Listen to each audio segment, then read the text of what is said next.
Hey guys, it's Kaz here, and today I'm doing my March wrap up. So in March I read 10 things, 8 books, 2 online-y / Kindle things. Let's get into it. So the first lot of books were part of the Sequelathon. First up, I read Noah Could Never by Simon James Green. This is a sequel to Noah Can't Even, and it was great. It was just as good as the first one. I really enjoy these books because I feel like I hardly ever read books that are genuinely funny, and Simon James Green books are genuinely funny. Also, in this book, they literally mentioned the town that I live, and that was like crazy to me. When I saw it on page, I was like, no way, look, it says Newark. Because it's set like in some sort of fictional Nottinghamshire place. And yeah, it's just great. The first book is about Noah, and it's just a little bit shit at life. He's one of them people that are just a bit like, oh, and basically his best friend kisses him when he's drunk, his male best friend, and from there he's just like, what was that about? What does it mean? I'm so awkward and I don't know what's going on, and all that business. And it's just great. And the second book is just great and funny and it's a bit silly. We like that. Next up, I read The Demon World by Sally Green. This is a sequel to The Smoke Thieves, and this one, I enjoyed it. I wasn't as hooked as The Smoke Thieves. I felt like in the first book, getting to know all the characters and then being from their own place and getting to see all them places was a little bit more interesting than them all kind of meeting up and then being at the same places. They did split up and do other things in this book, but I just liked the getting to know the characters, and I felt like the characters didn't feel as individual as they did in the first one, but I still enjoyed it.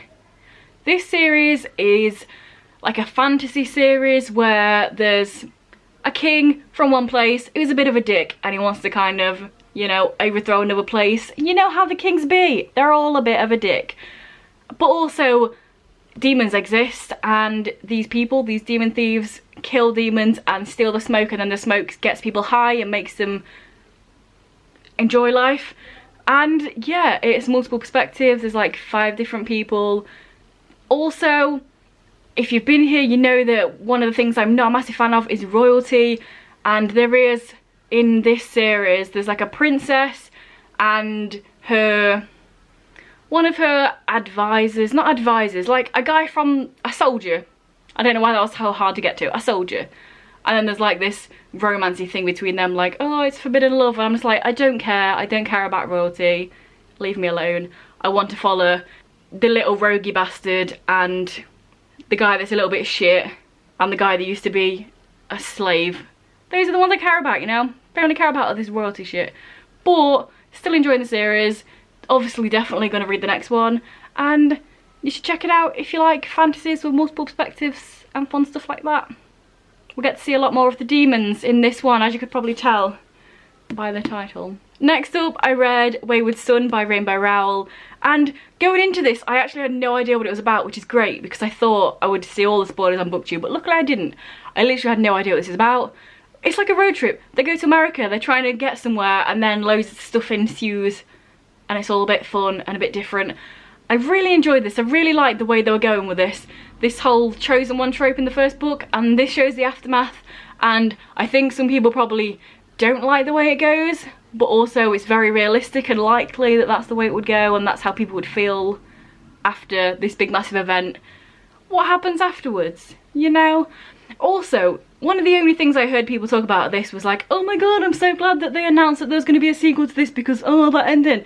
And when I got to the end I was like, this book is so obviously set out so there's going to be another book. There was no way anyone could have read this and not know that there was going to be a sequel. So I don't know what that was all about. But anyway, it was a great book. I really enjoyed it. I like where they went with the characters. I like what they did with the whole going to America thing. It was a fun time. And it's also great to see these characters not in that like Harry Potter-esque world. They're doing their own thing now, and they still stand up.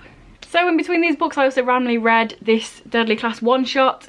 It came out last year, I do believe, for the free comic book day. I saw it on Kindle, so I got it.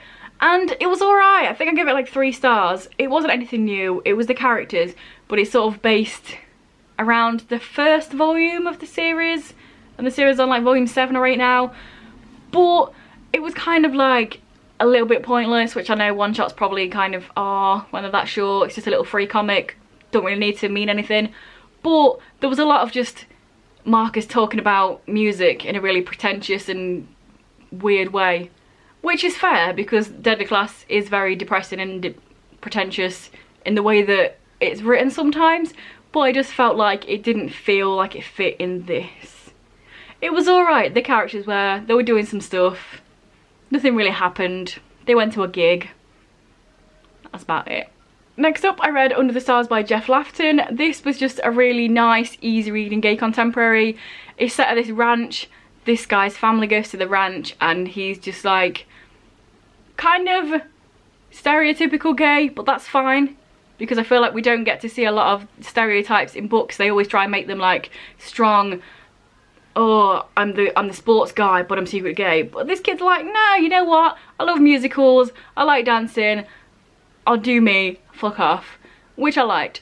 And him and his family go to this ranch on holiday. He's not a big fan, but luckily for him, the ranch hand, the owner's son, is a little bit of a closet cowboy. He's not a closet cowboy. I mean, he's very open about being a cowboy, but he's not very open about his sexuality. But it's just a really cute, easy read. There's not really that much tension. It's just kind of they get together.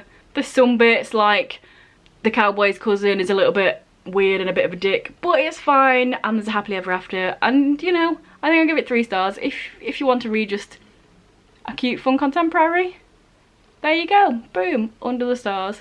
Next is my second Simon James Green read of the month, Alice in Wonderland. If you saw my vlog that I put out, you might have seen me read this. Well, you would have done. If you saw that vlog, you would have seen me read this.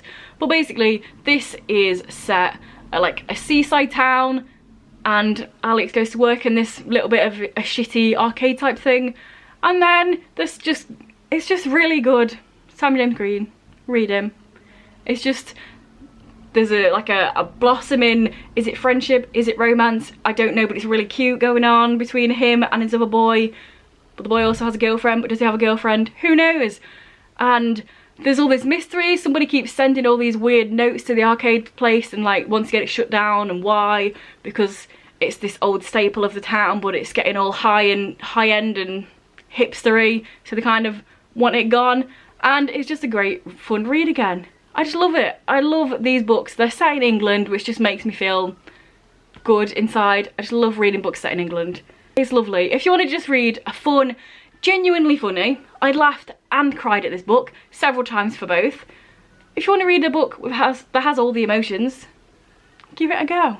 It's genuinely great. Next up, I found this random comic on Tapas called Lies Within. It's not finished yet. It's been going on for over a year and it's like this far away through the story. So if you're not a fan of having to wait, because when it gets released, it's only 1 page every time it gets released, which is like weekly or whatever, probably don't give it a go. But if you don't mind the fact that it's probably going to take years until you get to any sort of conclusion, give it a go. It's about these 2 guys. One of them is a vampire, one of them's just a normal everyday guy who's a bit sarcastic.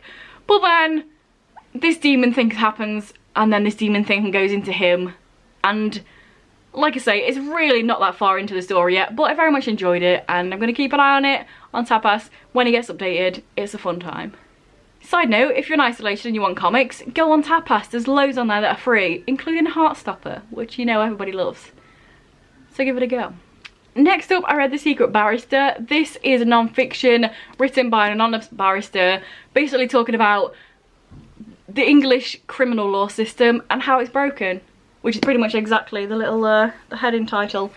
Yeah, this is pretty heavy. So here's the thing. On the front it says eye-opening, damning and hilarious. Don't listen to that. It's not hilarious. It's very much serious and to the point and informational, giving you all the facts, but it's not hilarious.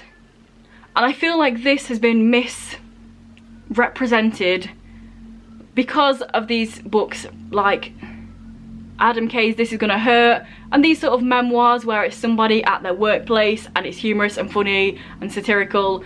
I feel like this has been trying to be marketed as the same, but it really isn't, and if people go into this thinking that, they're probably not going to enjoy it, because it very much isn't. It's very informational, and I really enjoyed that information. It gave a lot of insight into criminal law. You don't have to be from England to like this, because it literally gives you like base by base, every single bit of information you need. So if you're interested in criminal law from England or from any other country, give it a go, because it's genuinely really interesting and it tells you a lot about the system and indeed how it's broken, and how a lot of that is to do because of the government slashing funds. Nobody cares that funds are slashed when it's putting criminals away, because it's kind of on the down low, hush hush, you know? But it's crazy. It's crazy how much lawyers get paid compared to what you think about it.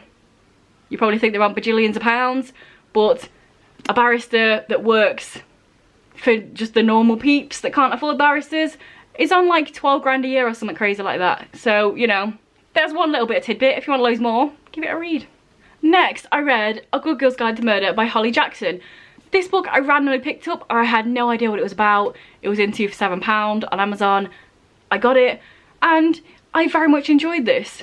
First of all, I'm just going to throw out some negatives there because, you know, I like doing that. It's weird because this is set in England and I literally searched up the author because I was like, surely this author isn't from England. But she is. And it feels so American when you're reading it. It's so weird. I didn't get England any time throughout this book. I kept reading it and I had to keep reminding myself, this is set in England. It just felt so American. All of these teenagers driving around. I know we're allowed to drive at 17 in this country, but personally, my friends, none of them had a car. If you wanted to go to someone's house, you'd walk to it. But in this book, they're like, get in the car, drive to my friend's house. And I'm like, America? No, England. That's one of many little points. I don't know if the author purposely did that to make it easier for Americans to read, to like get the book out there to the masses more. Maybe it was a personal choice, but it felt really weird. Anyway, that's got no standing on anything. The second thing that annoys me, right. And this is kind of a spoiler, but not really. It doesn't tell you anything about the storyline, but could we please learn in books that a boy and a girl can be friends? They don't have to get together in a relationship. This really pissed me off because all the way through the book, it was cool. There was this girl, basically it's about a girl. She starts to look into this murder that happened 5 years ago. It's for a school project. But she thinks the guy that was accused of the murder is innocent and she's trying to figure it out. She goes to help his brother and she's working with him, and all the way through the book, I really enjoyed their friendship. It was amazing. And then like this far at the end, they kiss and I'm like, why? Why ruin it? They don't need to be in a relationship. Boys and girls are allowed to be friends and their friendship was great and I really enjoyed it, and then it really pissed me off at the end. I'm like, don't ruin the book now. But other than that, I really enjoyed it. It's a nice murder mystery. There's loads of different people they could be, loads of suspects, and all the way through the book you're like, oh, was it that person, was it that person? You're getting all these clues, and all of them had motive, and all of them were a bit dodgy. And it's great because you don't 100% know straight away who it is. Sometimes you do in murder mysteries and it ruins it. This one you don't, and I enjoyed it. But also, the dog dies, so I'm just going to tell you that there, spoilers, but also, I know people don't like dogs dying. Me either. I was like, that did not need to happen. But anyway, great book if you want a murder mystery, a YA murder mystery thriller thing. Give it a go. Also, the way it's written, it's got like, so it's written with these productivity logs.